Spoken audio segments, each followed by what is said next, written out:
বিজয়ার চরিত্রে নর্মদা, নলিনীর চরিত্রে মঞ্জরি, পরেশের মায়ের চরিত্রে অরুণিতা, বনমালীর চরিত্রে কৃত্তিক, রাসবিহারীর চরিত্রে সৌরভ, দয়ালের চরিত্রে অমিত, বিলাসবিহারীর চরিত্রে সার্থক, নরেন্দ্রনাথের চরিত্রে সায়ন, পরেশের চরিত্রে সায়ন্তন এবং কালীপদর চরিত্রে প্রণীত।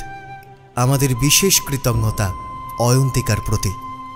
সমগ্র উপন্যাসের নাট্যরূপ নির্মাণ করেছে অরুণিতা, কণ্ঠসঙ্গীতে মোনালিসা। সমগ্র গল্পটির কণ্ঠ, ধ্বনি এবং আবহ সম্পাদনা করেছে 62 APS স্টুডিও। Poster design